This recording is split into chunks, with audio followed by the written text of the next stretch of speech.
दोस्तों, गांधी जी को आजादी दिलाने और उनके अहिंसावादी सोच के लिए दुनिया भर में एक आदर्श पुरुष के रूप में जाना जाता है।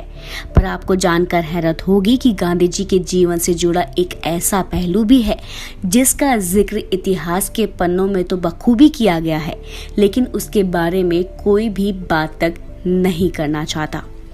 गांधी जी के जीवन का यह पहलू है उनके द्वारा आश्रम में महिलाओं पर किए गए अश्लील प्रयोग। तो चलिए जानते हैं आज की इस वीडियो में उनके एक काले सच के बारे में। गांधी जी ने सन 1906 के दौरान 38 वर्ष की उम्र में एक ब्रह्मचर्य धारण कर लिया था। बता दें कि किसी भी व्यक्ति को ब्रह्मचर्य धारण करने के बाद हर प्रकार के शारीरिक संबंध और काम भावनाओं से दूर एक आध्यात्मिक जीवन का पालन करना होता है। तो ऐसे में गांधी जी को भी यही करना था और अब वह किसी भी महिला से संबंध नहीं बना सकते थे। इन सब के चलते उनके व्यवहार में भारी परिवर्तन आने लगा था। वह महिलाओं की मौजूदगी में असहज और अजीब सा महसूस करने लगे थे। अपने व्यवहार में आए इस परिवर्तन को दूर करने के नाम पर गांधी जी ने अपने आश्रम में महिलाओं पर अश्लील प्रयोग करने शुरू कर दिए थे।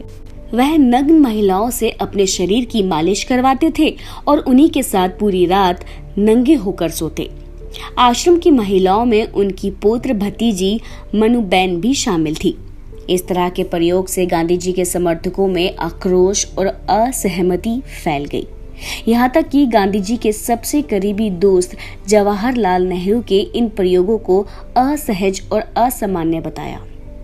ब्रह्मचर्य धारण करने के करीब 1 साल बाद गांधी जी ने अपने अखबार इंडियन ओपिनियन में लिखा कि यहाँ हर नौजवान भारतीय का कर्तव्य है कि वह शादी ना करे और अगर किसी भी कारणवश उसे शादी करनी पड़े तो कम से कम अपनी पत्नी के साथ शारीरिक संबंध ना बनाए।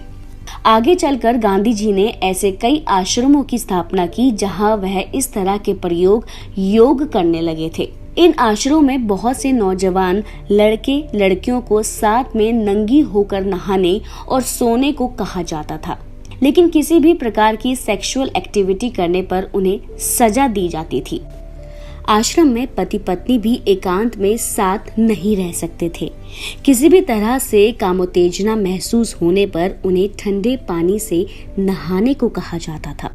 ये सब देखकर गांधी जी के सेक्रेटरी निर्मल कुमार बोस ने उन्हें समझाया कि जब तक जनता की इस नई विचारधारा को ठीक से समझ नहीं लेती तब तक आपको अपने पुत्र भतीजी मनुबेन के साथ बिस्तर साझा नहीं करना चाहिए, वरना जनता गलत समझेगी।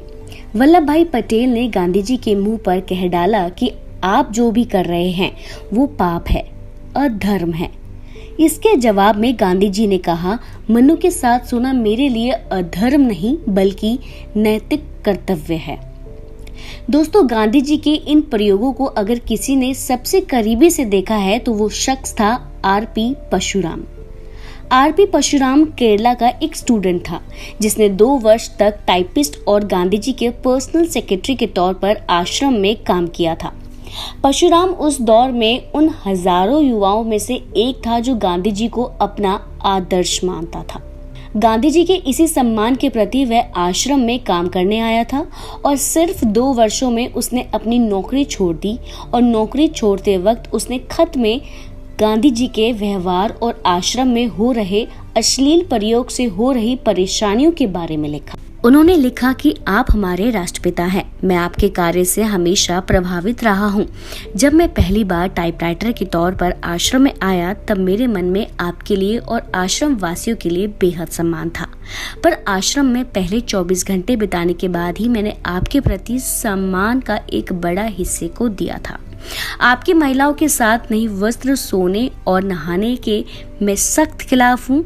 मैं खिलाफ हूँ इस बात की कि आप इन युवाओं को अपने इस तरह के प्रयोगों के लिए इस्तेमाल करते हैं बिना ये सोचे कि उनको कैसा महसूस होता होगा।